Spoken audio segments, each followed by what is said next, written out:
इस भाग में हम लेंगे कक्षा 11वीं भौतिकी का समाकलन गणित भाग 1। चूँकि गणित वहाँ पर हमें अप्रत्यक्ष पढ़ना पड़ता है, इसीलिए इसको जानने के लिए हम इस भाग को वीडियो के रूप में बना रहे हैं। तब यहाँ पर आ जाएंगे समाकलन गणित भाग 1 अर्थात इंटीग्रल कैलकुलस पार्ट 1। इसमें हम समाकलन के बारे में अध्ययन करेंगे।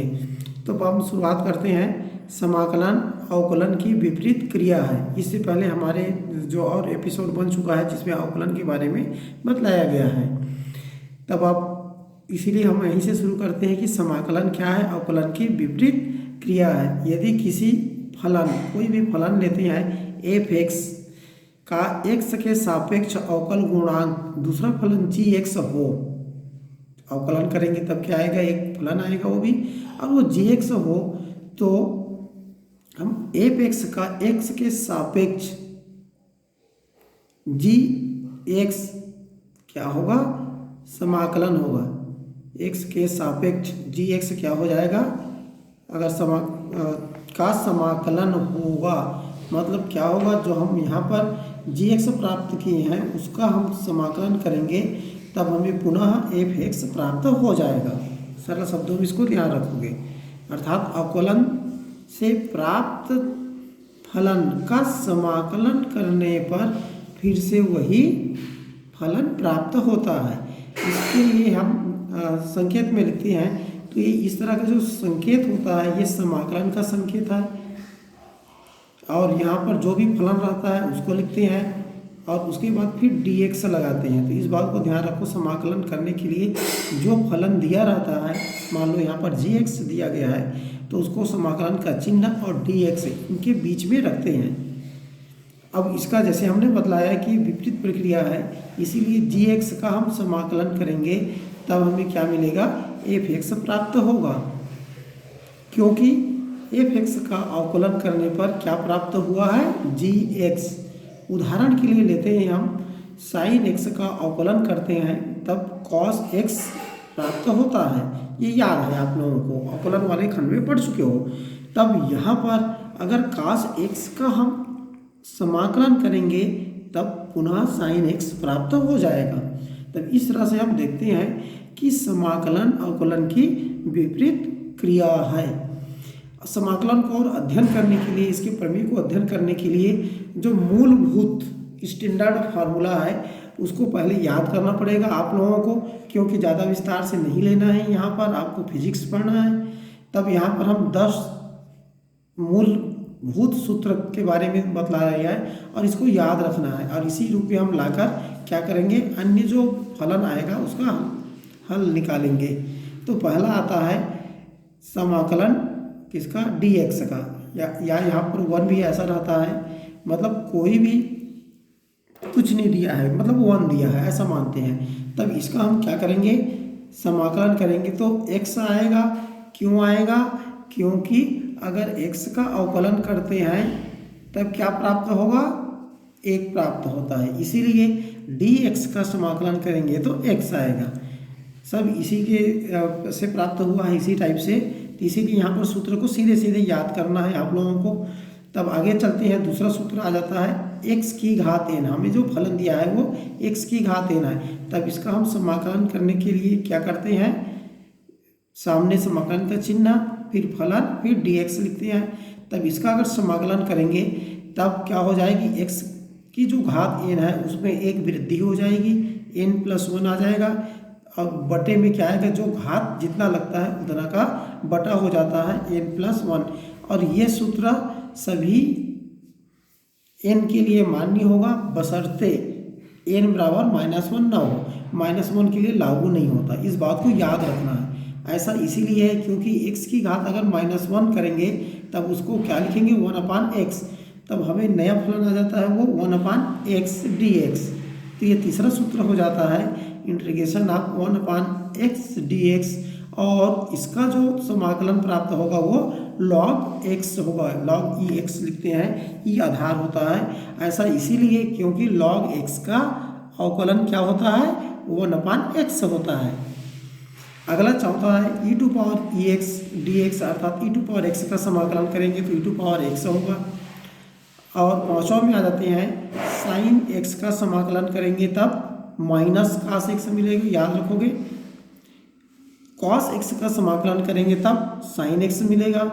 सेक स्क्वायर एक्स का समाकलन करेंगे तब टेन एक्स मिलेगा, याद रखना। यहाँ पर सेक स्क्वायर एक्स अपने आप पे एक मानक फलन है और इसका समाकलन करते हैं तब टेन एक्स मिलता है। ठीक इसी तरह से सेक स्क्वायर एक्स का अगर समाकलन करेंगे तो माइनस कॉट एक्स मिलता है। इसी कड़ी में दो और हम मानक सूत्र याद रखेंगे, sec x into tan x. यहाँ पर ऐसा लग रहा है कि दो फलनों का गुणनफल है, लेकिन यहाँ पर चूंकि sec x into tan x क्या है, एक स्टैंडर्ड ऑफ फॉर्मेट में है ये, और इसका हम समाकलन करते हैं तब क्या प्राप्त होगा, सेक एक्स। ठीक इसी तरह से cosec x into cot x है, इसका हम समाकलन करेंगे, समाकलन का चिन्ह डी एक्स, तो इसका समाकलन करेंगे तब आएगा माइनस कोसेक एक्स। इस तरह से हमें 10 मानक सूत्र है, इसको याद रखना है आपको। बाकी के लिए और बहुत सारे मानक सूत्र है विस्तार से, लेकिन विस्तार से आपको अध्ययन नहीं करना है, संक्षेप में अध्ययन करना है, जिसकी सहायता से आप भौतिकी का अच्छे से अध्ययन कर सकते हैं। अगला हम आते हैं समाकलन के प्रकार पर। तो विशेष रूप से समाकलन के प्रकार पर चलते हैं। तब एक होता है निश्चित समाकलन और दूसरा होता है अनिश्चित समाकलन। तो निश्चित समाकलन की बात करते हैं तब इसमें हम किसी भी फलन का हम समाकलन करते हैं तो वो लिमिट रहती है, सीमा शर्त रहती है, और उसके अंतर्गत हम समाकलन करते हैं तब लास्ट में हमें निश्चित मान प्राप्त होता है। इसीलिए इस समाकलन को क्या कहते हैं, निश्चित समाकलन। इसको हम इस तरह से समझ सकते हैं, यदि चर x का न्यूनतम मान a और अधिकतम मान b है, अर्थात लोअर लिमिट a और अपर लिमिट b है, तो निश्चित समाकलन को निम्न सूत्र की सहायता से हम हल कर सकते हैं। इस सूत्र को देखो कैसे करते हैं। मान लो कोई भी फलन है, हमें gx फलन दिया गया है, जहाँ यहाँ पर x का मान कहाँ से कहाँ तक बदल रहा है, a से b तक। इसीलिए हम क्या करते हैं, समाकलन का चिन्ह लगा दिए, फलन को लिख लिए gx, उसके बाद dx। अब यहाँ पर क्या करते हैं, जैसे हमने बताया कि x का मान a से b तक बदलता है, तो a लोअर लिमिट है, निम्न सीमा है, इसीलिए इसको नीचे लिख दिए, और b क्या है, अपर सीमा है, इसको b को ऊपर लिख दिए। अब इसका हम जैसे जो स्टैंडर्ड फॉर्मेट में लाएंगे इसको jx को, और उसका हम समाकलन कर दिए, तो jx का समाकलन कर दिए तो क्या मिलेगा, fx मिलेगा, नया फलन मिलेगा, जो भी मिलेगा। जैसे साइन एक्स है तो क्या मिल जाएगा, माइनस कास एक्स मिल जाएगा, अर्थात इस तरह से प्राप्त होगा। अब इसमें हमें क्या है, एक्स के लिमिट को एक बड़ा ब्रैकेट होता है, उस ब्रैकेट के जैसे नीचे को नीचे और ऊपर को ऊपर लिख देते हैं। इतना लिखने के बाद इसको और सॉल्व करने के लिए, हल करने के लिए हम बराबर करके आगे बढ़ेंगे। तब लिखने के लिए क्या करते हैं, अपर लिमिट को पहले लिखेंगे किसके जगह, एक्स के जगह। जो भी फलन आए रहेगा उसमें एक्स के जो भी मान जिस जिस जगह एक्स रहेगा उसके जगह अपर लिमिट को रख देंगे।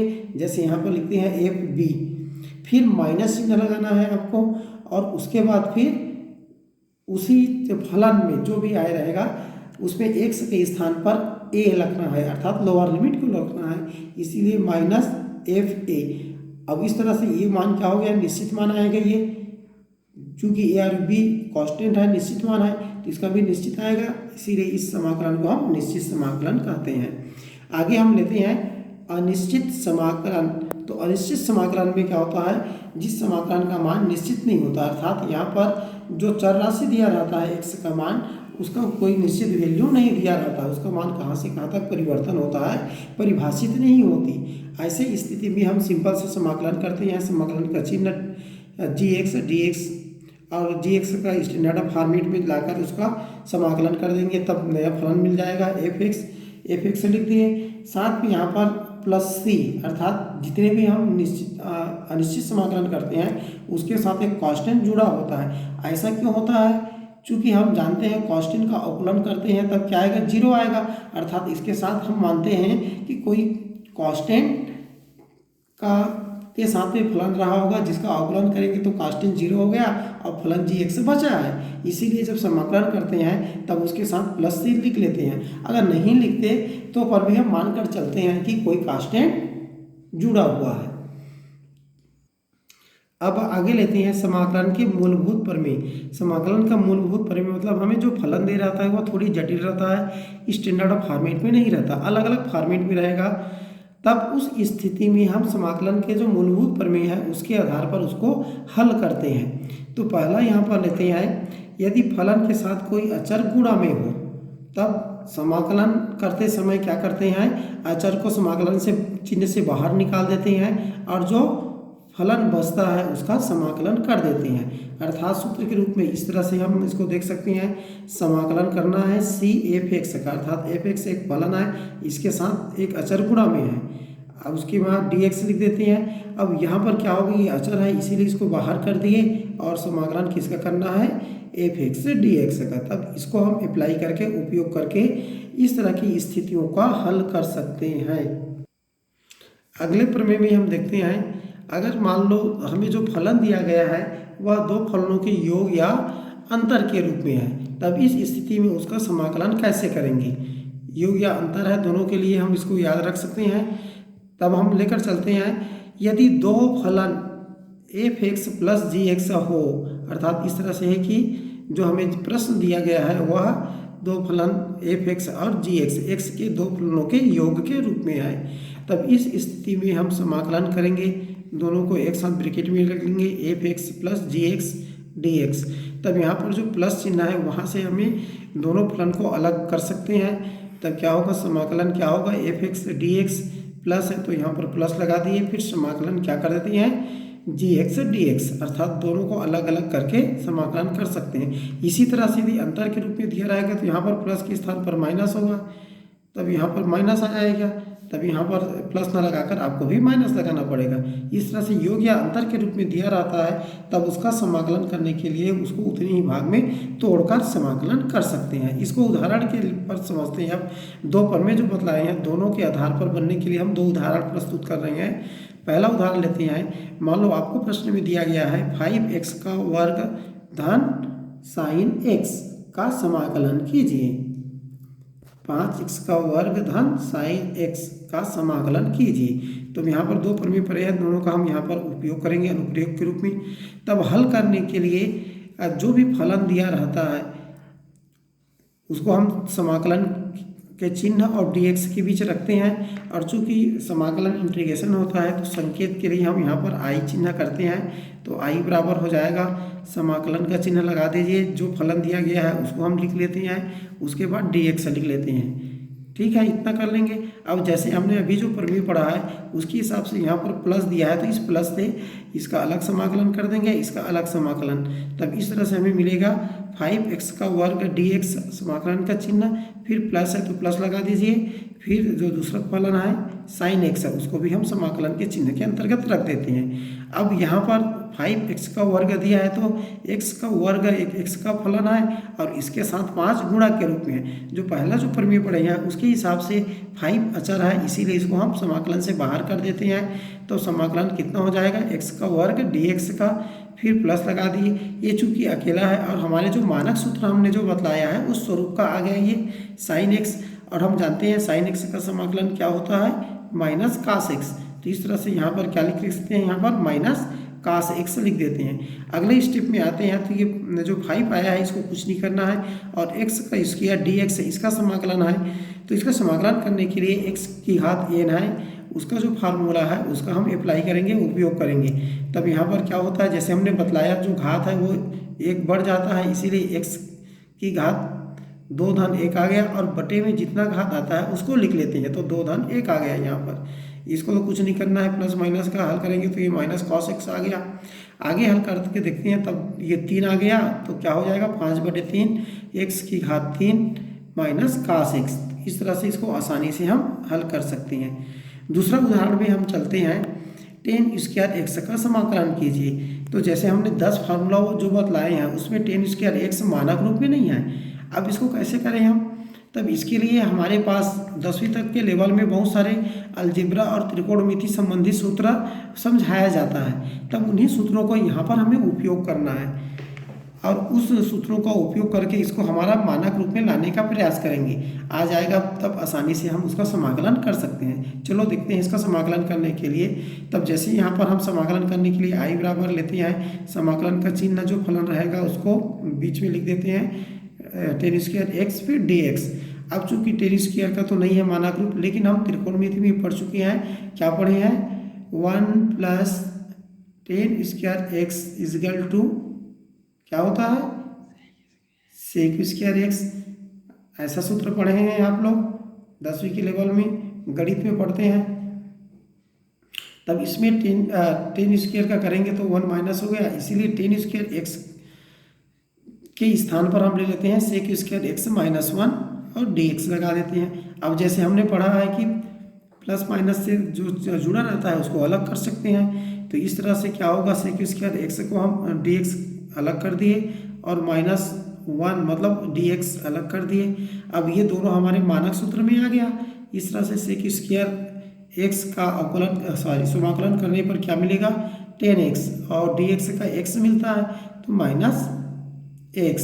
तो इस तरह से समस्या जो रहती है उसके लिए हम अलजेब्रा का सूत्र भी उपयोग कर सकते हैं, त्रिकोणमिति संबंधित सूत्र का उपयोग कर सकते हैं और उसको मानक रूप में लाकर क्या करते हैं? हल करते हैं।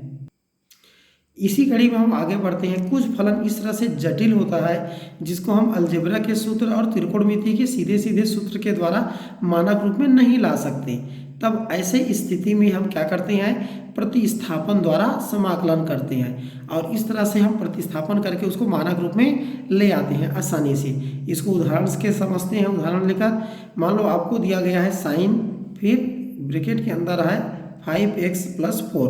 तो इसका अर्थ क्या है इसको समझ लीजिए। जैसे साइन x होता है साइन 45 अंश 60 अंश। अब यहाँ पर पूरा दिया है 5x + 4। अब इसको हम मानक रूप में कैसे लाएं? मानक रूप में तो नहीं है। तब जैसे प्रोसेसिंग है उसी रूप में हम क्या करेंगे? हल करेंगे। आई बराबर क्या हो जाएगा? समाकलन का चिन्ह जो भी फलन रहेगा उसको लिख लेते हैं dx। अब इसको हम सोचेंगे अगर इसके जगह x रहता या t रहता तो ये हमारा मानक रूप में बन जाता। तब इसीलिए हमने क्या किए? 5x + 4 को t मान लिए, तो 5x + 4 बराबर क्या हो गया? t हो गया। अब चूंकि यहाँ पर अगर t लिख देंगे तो यहाँ पर dx आ जाएगा और t है, तो ऐसी स्थिति में तो समाकलन नहीं होगा। जो dx रहेगा, जो चर रहेगा वही फलन के रूप में यहाँ पर रहेगी, तभी हम समाकलन कर सकते हैं। तब इसके लिए क्या करना पड़ेगा हमें? इस dx का रखने के लिए उसके स्वरूप में मान निकाल कर हल करते हैं। तब देखते हैं 5x + 4 = t लेते हैं। अब इसका क्या करते हैं? अवकलन करेंगे। क्या करना है? अवकलन, याद रखना। तो अवकलन करते हैं तो 5 कांस्टेंट है छोड़ दिए। x का अवकलन क्या होता है? dx। 4 का अवकलन अचर है इसीलिए शून्य होगा, बराबर को बराबर लिख दीजिए और t का अवकलन करते हैं dt। अब इस तरह से dx/dt वाला ना करके इसको रैखिक रूप में कर देते हैं। 5dx + 4 का 0 हो गया और dt। तब यहाँ से देखते हैं 5 को अगर हम पक्षांतर कर देंगे तो dx बराबर क्या आ जाएगा? dt/5। अब इन मान को रखेंगे तो 5x + 4 के स्थान पर t रख दीजिए और dx के जगह क्या लिख दिए? dt/5। इसको रखते हैं तो ये 5 नीचे में है और अचर है तो अचर को बाहर निकाल दो। तो अचर को बाहर निकालेंगे तब क्या होगा? 1/5 आ जाएगा। समाकलन के चिन्ह sin t dt। अब ये sin t dt आ गया अर्थात चर राशि t हो गया और t का फलन के रूप में आ गया। तब इसको जैसे x का हम करते हैं उसी तरह से इसका समाकलन कर देंगे। तो sin x का समाकलन क्या होता है? cos x। इसीलिए sin t का t के सापेक्ष समाकलन करेंगे तो माइनस cos x होगा। यहाँ पर t है तो माइनस cos t लिखेंगे।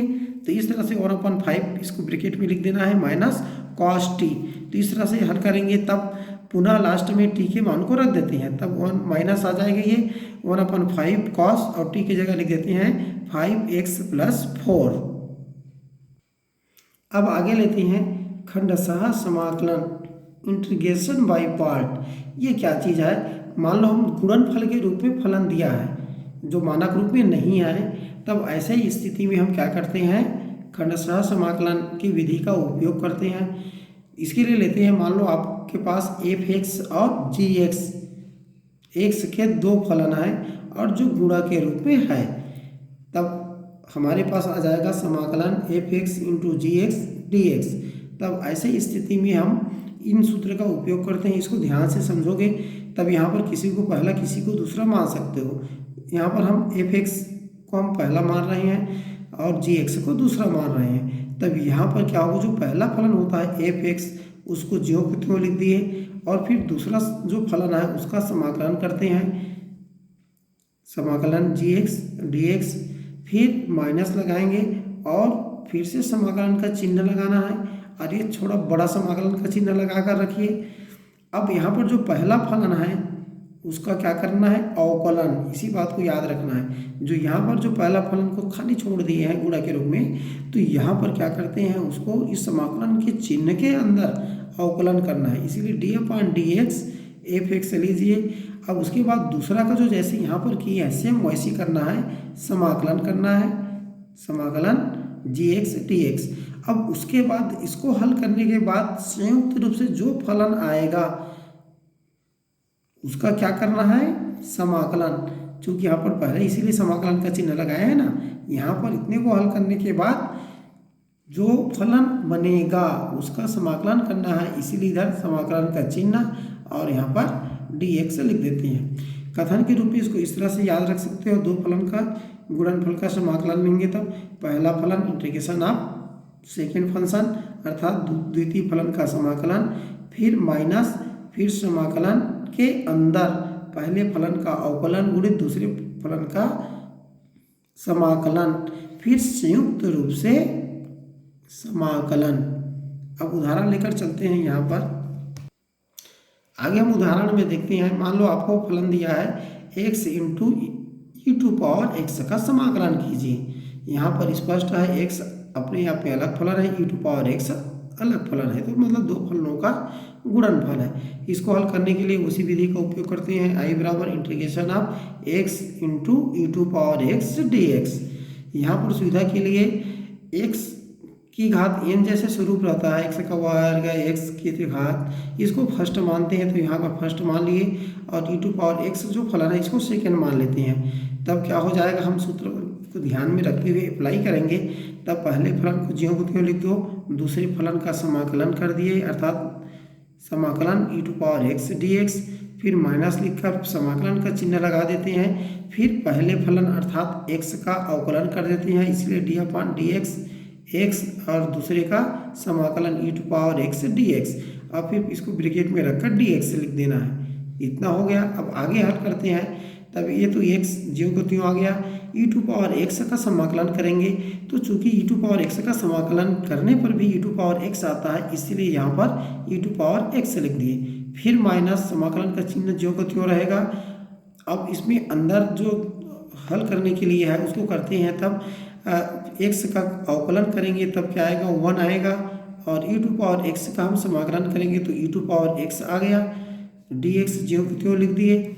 अब इसको हल हो गया है, इसको ज्यों को त्यों ले लेते हैं, माइनस का माइनस ले लिए, अभी 1 के इससे गुणा किए तो ई टू पावर एक्स आएगा। तो ये सिंपल क्या हो गया, ई टू पावर एक्स का समाकलन। तो चूंकि हम जानते हैं ई टू पावर एक्स का समाकलन क्या होता है, ई टू पावर एक्स, तो यहाँ पर आ जाएगा ई टू पावर एक्स। आगे इसमें ई टू पावर एक्स को हम उभयनिष्ठ निकाल लेते हैं, कॉमन ले लेते हैं, तब बचता है एक्स माइनस 1। इसी कड़ी में हम दूसरा उदाहरण लेते हैं, लॉग एक्स अर्थात ये आधार है तो लॉग एक्स का समाकलन कीजिए। दिखने पर तो ये क्या लग रहा है, अकेला फलन लग रहा है, लेकिन चूंकि अकेले फलन ये मानक रूप में नहीं है, न ही इसमें प्रतिस्थापन कर सकते हैं, तब इसको हल करने के लिए हम खंडशः समाकलन का उपयोग करेंगे। तब प्रोसेसिंग या जो हमारी विधि है हमारे पास आई बराबर लेते हैं समाकलन का चिन्ह लॉग एक्स डी एक्स। अब यहाँ पर चूंकि इसका समाकलन नहीं जानते तब हम इसको क्या मानना पड़ेगा, पहला फलन, क्योंकि पहले फलन का समाकलन करना नहीं पड़ता इसमें, हाँ दूसरे फलन का समाकलन करना पड़ता है, जैसे सूत्र में देख चुके हो आप लोग। तब इसके साथ इंटू 1 कर देते हैं, क्योंकि सभी भी जो व्यंजक रहता है उसके साथ 1 का गुणा किया जा सकता है। तब यहाँ पर जो 1 लेते हैं उसको सेकंड फलन मानेंगे और लॉग ई एक्स को पहला मान लेते हैं। तब इसमें देखते हैं, अब इसको हम अब खंडस्थान समाकलन करेंगे, तब पहले जो log ई एक्स पहला फलन है उसको ज्यों को त्यों लिख दिए, समाकलन करेंगे 1 का तो 1 dx लिख दिए, फिर माइनस, फिर उसके बाद समाकलन के चिन्ह के अंदर क्या करेंगे, पहले फलन अर्थात log ई एक्स का अवकलन dy/dx लेंगे, फिर 1 का समाकलन कर देते हैं, फिर dx। अब हल करने के लिए log ई एक्स का तो कुछ करना नहीं है यहाँ पर, तो log ई एक्स हो गया। 1 का यदि हम समाकलन करेंगे तो क्या आएगा, x आएगा, इसीलिए यहाँ पर x लिख लिए, क्योंकि dx का समाकलन x से होता है, माइनस ज्यों को त्यों है। अभी समाकलन के चिन्हों को अभी ज्यों को त्यों रहने देते हैं। अब log ई एक्स का अवकलन करना है, तब इसका अवकलन क्या होता है, 1/x, इसीलिए 1/x हो गया। यहाँ पर एक का जो समाकलन है वो x आया है, तो x आ गया, dx हो गया। इसको तो हल करना नहीं है क्योंकि ये समाकलन हो चुका है, बस क्रम को चेंज कर देते हैं। ये x है, इसको सामने रख देते हैं, गुणा के रूप में है, तो x log ई एक्स हो गया, फिर माइनस, अब चूंकि ये x कट जाएगा तो मिलेगा क्या, 1 dx, और 1 dx का समाकलन करते हैं तो x आता है, इसीलिए इसको हल करने पर मिला x। चूँकि दोनों में x है इसीलिए x को हम कॉमन लेते हैं, तब ब्रैकेट के अंदर आ जाएगा log ई एक्स माइनस 1। तो इस तरह से हम log ई एक्स का क्या कर सकते हैं, समाकलन करेंगे तो इस तरह से प्राप्त होगा। आगे उदाहरण में लेते हैं, x log ई एक्स का समाकलन कीजिए। यहाँ पर x एक फलन है, log ई एक्स एक फलन है, तब इसको हम आई बराबर करके लिखेंगे, जो भी फलन दिया रहेगा उसको समाकलन के चिन्ह और dx के बीच लिख लेते हैं। अब यहाँ पर दो फलन है, x और log ई एक्स। सामान्यतः हम जो x की घात वाला जो रहता है उसको हम क्या मानते हैं, पहला मानते हैं, लेकिन अगर log ई एक्स दिया है, log एक दूसरा फलन है, तब इसमें log x को जो रहेगा उसको आपको प्रथम मानना है और x वाले को द्वितीय मानना है, इस बात को याद रखना। तब log x को हम पहला मान लेते हैं और x को द्वितीय। तब यहाँ पर क्या हो जाएगा, log x जो कुछ हो गया, x का हम क्या करना है, समाकलन करना है, फिर माइनस समाकलन का चिन्ह, और जिसको हम पहला माने हैं उसको dy/dx के रूप में लिखते हैं, और जो दूसरा माने हैं उसको समाकलन के चिन्ह में रख देते हैं, फिर समाकलन का चिन्ह dx लिख दिए। अब हल करेंगे तब इसको तो कुछ नहीं करना है, तो log ई एक्स आ गया। अब x का यदि हम समाकलन करेंगे तो x का स्क्वायर अपॉन 2 आएगा, उसके बाद माइनस समाकलन का चिन्ह और dx को रहने देते हैं, अंदर हल करते हैं, तब log x का अवकलन करेंगे, यहाँ पर अवकलन होता है तो अवकलन करेंगे तो 1/x आ जाएगा यहाँ पर, और फिर x का समाकलन किए तो x का वर्ग बटे 2 आ गया, और dx चिन्ह जो त्यों आ गया। आगे इसको कुछ नहीं करना है, बस क्रम को चेंज करके इस रूप में लिख देते हैं, फिर माइनस 1/2 कांस्टेंट है इसीलिए बाहर निकल गया, x और इसमें कटा देंगे तब x आ जाता है, तो इसलिए समाकलन x dx आएगा। आगे इसको हल करेंगे तो इसको ज्यों को त्यों लिख देना है इस स्वरूप में, 1/2 ज्यों को त्यों है, तब यहाँ पर x का पूरा समाकलन करते हैं यहाँ पर, तो x² 2 आ गया। आगे इसको हल करने पर प्राप्त हो जाएगा x, और कॉमन लेंगे तब x का वर्ग बटे 2, फिर कितना आ जाएगा, log ई एक्स माइनस 1/2। इसको और जैसे भी रूप में लिख सकते हैं। तो इस तरह से इन विधियों के द्वारा हम समाकलन कर सकते हैं। और आगे भाग आज के लिए इतना ही है इस भाग में।